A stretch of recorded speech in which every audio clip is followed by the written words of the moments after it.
टोकरी के लिए सदगुरु कबीर हमें समझाते हैं, कहते हैं कि मेरे भाई अपने भीतर देखो, अपने भीतर के विकारों को देखो। जब तक तुम्हारा मन गंदा है, जब तक तुम्हारे मन में विकार हैं, कोई स्वर्ग कोई मोक्ष तुम्हें नहीं मिलेगा। जीते जी अपने मन को निर्मल कर लो।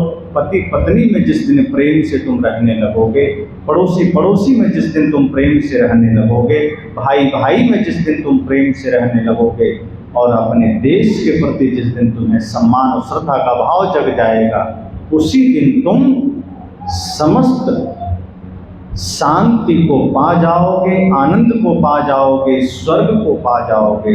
वरना मरने के बाद तो तुम नरक में ही जाओगे, जीते जी भी नरक में, मरने के बाद भी नरक में। तो सदगुरु कबीर ने हमें जीने का सरल मार्ग दिया। इसलिए बहुत लोगों को सदगुरु कबीर खटकते हैं, क्योंकि सदगुरु कबीर ने बहुत लोगों की पेट पर लात मार दी। क्योंकि बहुत लोगों ने कहा कि नाम जपने से मुक्ति मिल जाएगी, कबीर साहब ने कहा नहीं मिलेगी। तो जो नाम जपना सिखाते थे उनका तो भोजन की व्यवस्था खत्म हो गई। कुछ लोगों ने कहा श्राद्ध करके हम तुम्हारे पूर्वज को, हम तुम्हारे पितर को स्वर्ग में भेज देंगे। कबीर साहब ने कहा ऐसी कोई व्यवस्था नहीं है, ये छल है। तो उनको भोजन भी मारा चला गया।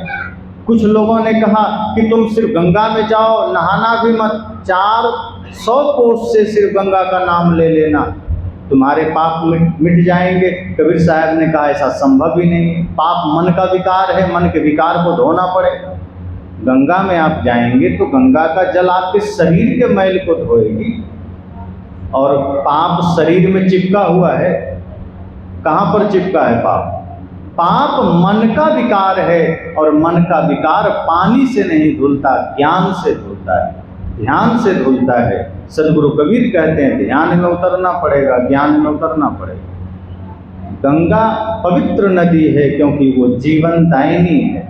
आज आप बोर कर लिए, नल गाड़ लिए, पहले तो लोग नदियों से ही पानी पीते थे, और जो जीवन देती थी नदियाँ, इसलिए हमने उन्हें माँ कह दिया। और वो मातृ रूप ही है, प्रकृति की माँ, क्योंकि वो जीवन पालती है। लेकिन वो माँ है तो उसकी स्वच्छता का ध्यान रखो, उसकी पवित्रता का ध्यान रखो, क्योंकि वो कितनी मानवता का उद्धार करती, कितने लोग उसके किनारे जल पीते हैं। और आज उनकी दुर्गति हमने क्या कर दी है, पैर धोने में भी मन खराब हो जाए, इतना गंदा कर दिया। और कौन किया? पाकिस्तान के लोग की, चीन का। भारत के वही लोग किए जो कहते हैं हम गंगा को माँ मानते हैं। तो सदगुरु कबीर ने समस्त पाखंड को मिटाना चाहा। आपको विवेक की दृष्टि देनी चाहिए, लेकिन हम अपनी आंख बंद रखेंगे तो कबीर को नहीं समझ सकते। सदगुरु कबीर को समझना है तो सदगुरु कबीर की आंख चाहिए। अगर हम भ्रम की आंख से, आडंबर की आंख से, पाखंड की आंख से कबीर साहब को देखेंगे तो हम पहचान नहीं पाएंगे। जैसे सूरज को देखना है तो रात में देख पाएंगे, आधी रात में आप सोचें कि हम बड़ा टॉर्च लेकर सूरज को देख लें तो कितना बड़ा भी टॉर्च ले आएंगे, सूरज दिखाई नहीं देगा। न चांद के प्रकाश में सूरज को देखा जा सकता है, न लाखों वाट बल्ब के प्रकाश में सूरज को देखा जा सकता है। सूरज को सूरज के ही प्रकाश से देखा जा सकता है। इसी तरह सदगुरु कबीर को समझना हो, जानना हो तो सदगुरु कबीर की आंख चाहिए, उनका ही दृष्टिकोण चाहिए, तब वो समझ में आएगी। और जिस दिन कबीर समझ में आ गए, ये सब समस्या मिट जाएगी। इस समाज में सारे विद्रोह मिट जाएंगे, सारी जातियां एक होकर के सिर्फ मानव बन जाएगी, ये सारी रूढ़िवादिता खत्म हो जाएगी, ये सारी सांप्रदायिक झगड़े मिट जाएंगे, इंसानियत ही हमारा धर्म हो जाएगा, अर्थात सत्य हिंसा प्रेम करुणा ही हमारा धर्म हो जाएगा। और यही सदगुरु कबीर का लक्ष्य था। इसलिए उन्होंने जहाँ जब जैसा जरूरत हुआ कहा, डरे नहीं, और ना तो थके, ना रुके, ना डरे। आज तो हम सोचते हैं कुछ कह दें तो लोग नाराज ना हो जाए। कबीर साहब ने कहा सत्य कहना हो तो नाराज होने की चिंता नहीं करनी चाहिए। अगर गलत हो रहा है समाज में तो मुझे नाराज होने की चिंता नहीं। चाहे कोई मारे, वे तो कहते ही थे, साच कहूं तो मारन धावे, झूठे जग पतियाना। कि सत्य कहता हूं तो संसार के लोग मारने दौड़ते हैं, झूठे को विश्वास कर लेते हैं। लेकिन इसका अर्थ यह नहीं है कि कबीर साहब ने कहना छोड़ दिया। वो कहते रहे, विरोध करते रहे, चलते रहे और अंतिम तक कहते रहे। जीते जी तो कहे ही, मरने के समय भी उन्होंने पाखंड पर ही प्रहार किया। 120 साल में धरती से उन्होंने अपनी यात्रा पूरी की।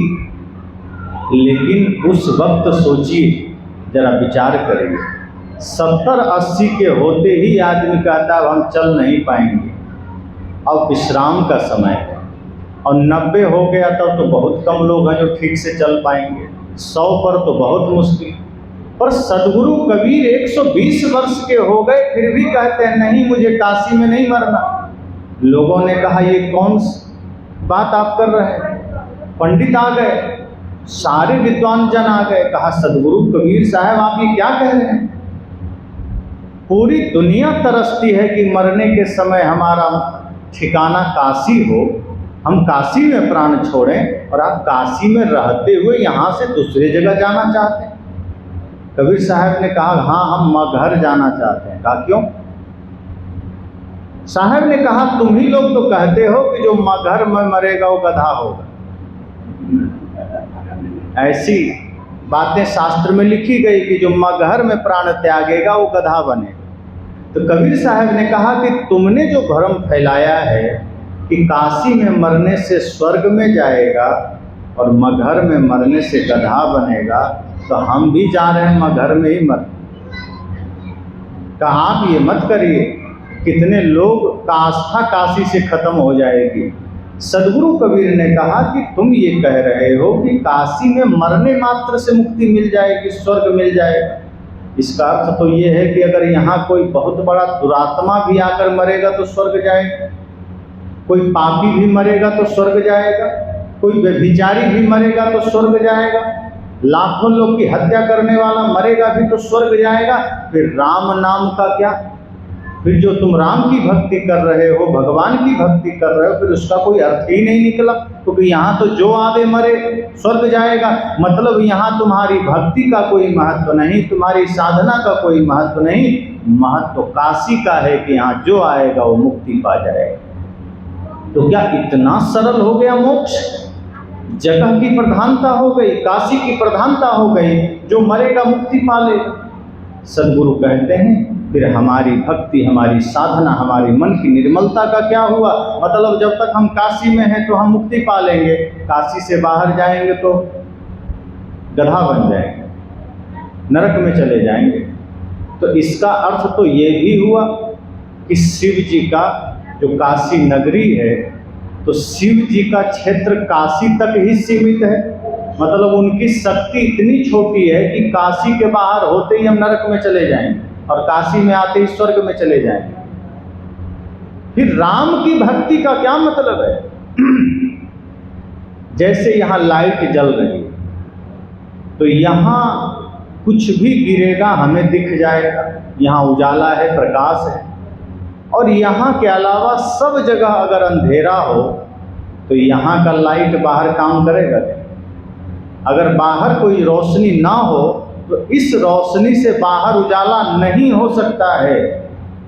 लेकिन अगर आपकी सुई गिरी है बाहर तो क्या यहाँ खोजेंगे? यही तो कहा गया कि एक बुजुर्ग का एक सुई गिर गया घर में, अब वो खोजा नहीं मिला तो बाहर चौराहे में बहुत सी लाइटें लगी थी, जाकर खोजने लगा, नहीं मिल रहा था। तो एक दो सज्जन आए, कहा बाबा क्या गिर गया? उसने कहा कि सुई गिर गई है। तो कहा ठीक है मैं भी खोज देता हूँ। खोजने लगे, एक और दो आदमी और आ गए, कहा बाबा क्या हो गया? अरे सुई गिर गया, वही हम लोग खोज रहे हैं। वो भी खोजने लगे, एक आध घंटा तक खोजा, नहीं मिला। तब उनमें सब ने कहा कि बाबा ये सुई यहीं गिरी थी। कहा नहीं, गिरी तो घर में थी।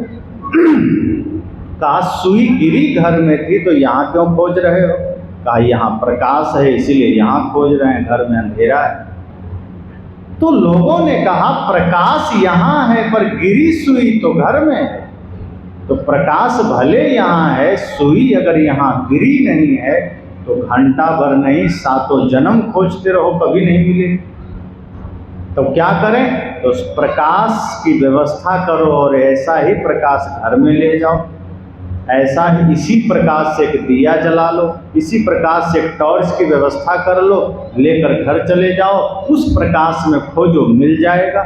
सदगुरु कबीर कहते हैं ये काशी अगर चौराहे की लाइट है, अगर यहाँ हम बैठे हैं तो उजाला मिलेगा, लेकिन बाहर जाते ही अगर अंधेरा मिल गया मतलब हमारे भीतर अभी कोई लाइट नहीं है, हम बाहर के लाइट पर निर्भर हैं। पर कबीर साहब कहते हैं लेकिन पंडितों सुन लो, मैंने टॉर्च की व्यवस्था कर रखा है, मैंने प्रकाश की व्यवस्था कर रखा है, और ध्यान रखना काशी से बाहर भी मैं जाऊंगा तो मेरे साथ प्रकाश होगा, मेरे साथ रोशनी होगी, क्योंकि मैंने भक्ति की साधना की राम नाम का प्रकाश अपने जीवन में धारण किया है। और काशी तो छोड़ो, मैं धरती के किसी कोने में जाकर मरूंगा तो समझना मुझे मुक्ति ही मिलेगी। क्यों? क्योंकि मेरे लिए जगह महत्वपूर्ण नहीं है, मेरे लिए मेरी साधना महत्वपूर्ण है, मेरा ज्ञान महत्वपूर्ण है, और वो मैंने अर्जित कर लिया है। वो ज्ञान का प्रकाश मेरे साथ है, तो मैं जहाँ रहूँगा वहाँ उजाला होगा। अगर राम की भक्ति मेरे साथ है तो मैं धरती के किसी कोने में जाऊँगा वहाँ तो प्रकाश होगा ही। ऐसा थोड़े है कि मैं कहीं और जाऊँगा तो राम की भक्ति खत्म हो जाएगी। जो काशी तन तजे कबीरा तो राम ही काहू कौन निहोरा। सदगुरु कबीर कहते हैं कि अगर काशी में हम प्राण त्यागेंगे तो राम का क्या, फिर जीवन भर जो हमने राम की भक्ति किया है उसका क्या अर्थ होगा। तो इस तरह सदगुरु कबीर ने अंतिम समय में भी संसार को संदेश दिया कि इस भरोसे मत रहना कि गंगा में नहाओगे तो मुक्ति मिल जाएगी, गया में चले जाओगे तो पितरों को मोक्ष मिल जाएगा, कि गंगा सागर में चले जाओगे तो मोक्ष मिल जाएगा। सदगुरु कहते हैं कर्म अच्छा कर लो, घर में भी प्राण छूटे मोक्ष पाओगे। और कर्म अगर घटिया है, कर्म खराब है तो तुम साक्षात वैकुंठ भी चले जाओगे तो नरक में ही जाओगे। इसलिए कर्म अच्छे होने चाहिए। सदगुरु कबीर ने इस बात को कहा, और ऐसा नहीं कि कबीर साहब ने ही कहा, तुलसीदास जी ने भी कहा कर्म प्रधान विश्व रचिरा का, जो जस करें सो तस फल जाता। अगर कर्म की प्रधानता नहीं होती तो तुलसीदास कह देते कि कर्म प्रधान विश्व रचि राखा नहीं, तब कहते कि जो काशी में मरे हैं वही स्वर्ग पावा, कि जो काशी में मरेगा वही स्वर्ग पावा। उन्होंने कहा नहीं, कर्म प्रधान है, ये विश्व ने रचा है, अर्थात विधि ने रचा है, ये नियति में है कि जो कर्म जैसा करेगा वैसा पाएगा। तो सदगुरु कबीर का समस्त ज्ञान का मूल यही है, जीव दयालु आत्म पूजा, इनसे बढ़कर देव नहीं पूजा। कि समस्त सृष्टि में परमात्मा को देखो, जितने भी जीवित प्राणी हैं, चाहे वो चींटी हो, हाथी हो, आदमी हो, गरीब हो, अमीर हो, छोटा हो, बड़ा हो, सब में परमात्मा को देखना, सबके प्रति करुणा का भाव रखना, और अपना जीवन शुद्ध रखना, पवित्र रखना, निर्मल रखना, नशा दुर्व्यसन मांसाहार से मुक्त रखना। और जब आपका जीवन जीने का ढंग और आपका समाज आपके लिए मंदिर बन जाए, आपका अपना ही जीवन पवित्र बन जाए, तो समझ जाना आपने धर्म धारण कर लिया है, आपने अध्यात्म धारण कर लिया है। और जब तक आपके भीतर प्रेम नहीं, सत्य नहीं, अहिंसा नहीं, करुणा नहीं, तब तक भले ही तिलक धारण किया हो, तब तक भले ही चादर धारण किया हो, तब तक भले ही दंड कमंडल धारण किया हो, तब तक किसी काम का नहीं है। जिस दिन प्रेम धारण किया समझना उसी दिन बात बन गई। तो इस तरह से सदगुरु कबीर को जिन जिन रूपों में संसार ने समझा, मैंने चर्चा किया। किसी ने ज्ञानी कहा, किसी ने भक्त कहा, किसी ने कवि कहा, किसी ने फकीर कहा, किसी ने काफिर भी कहा, किसी ने परमात्मा कहा, किसी ने संत शिरोमणि कहा, किसी ने संत सम्राट कहा। महत्व यह है कि उन्होंने संसार को क्या दिया। वो कुछ भी आप कह लो, आपकी भावना है, आप उन्हें जो मान लो, निर्गुण मानो, सगुण मानो, लेकिन बात तो वही है कि अगर सदगुरु कबीर की बात हम जीवन में उतार लें तो हमें सरगुण की भी पहचान हो जाएगी, निर्गुण की भी पहचान हो जाएगी। साहब तो कहते हैं सरगुण की करी सेवा निर्गुण का करी ध्यान, सरगुण निर्गुण से परे तहाँ हमारा ज्ञान। वे तो कहते हैं सरगुण की सेवा करो, अर्थात जो जीवित प्राणी है उसकी सेवा करो, यही सरगुण की पूजा हो गई। लेकिन संसार जिस सगुण की पूजा मानता है, साहब कहते हैं वो तो पूजा है ही। वे कहते हैं सरगुण की करी सेवा, प्राणियों की सेवा करो, ये सरगुण की पूजा हो गई। और निर्गुण का करो ध्यान, अर्थात अपने होने का, जो सब में आत्म तत्व बैठा है, जो निराकार है, जिसे हम देख नहीं सकते हैं, उसको अनुभव करने का ध्यान करो, अर्थात आत्मा में लौटने का प्रयास करो, अपने में आने का ध्यान करो। और साहब कहते हैं मेरा तो ऐसा है सरगुण निर्गुण से परे, मैं तो दोनों अवस्थाओं से परे है, तभी तो मैं ये चर्चा कर रहा हूँ। साहब कहते हैं मैं सरगुण को भी देख रहा हूँ, निर्गुण को भी देख रहा हूँ। कोई सरगुण को देखता है तो निर्गुण नहीं देख पाता, कोई निर्गुण को देखता है सरगुण को नहीं देख पाता। अर्थात कोई आत्मा की बात करता है तो शरीर को भूल जाता है, कोई शरीर की करता है आत्मा को भूल जाता है, कोई दोनों को भूल जाता है, पत्थर की बात करता है। सद्गुरु कहते हैं मैं दोनों से परे होकर सबकी बात करता हूँ, आत्मा की भी बात करता हूँ, आत्मा जिस शरीर में है उसकी भी बात करता हूँ। तो इस तरह से सद्गुरु कबीर की इन बातों को हमें समझना है। और अभी मैं अपनी बातों को यहीं विराम दे रहा हूँ। कल कुछ चर्चा मैं करूँगा, जो इसी कड़ी में एक चर्चा थी, लेकिन वो मैं कल करूँगा। कि लोग कहते हैं कि नास्तिक और आस्तिक की बात, तो जो भगवान को नहीं मानता है, जो छह दर्शन को नहीं मानता है, वह नास्तिक है, और जो भगवान को मानता है, छह दर्शन को मानता है, वह आस्तिक है। वास्तव में क्या ऐसा है? सद्गुरु कबीर क्या ऐसा मानते हैं कि वो नास्तिक है और वो आस्तिक है?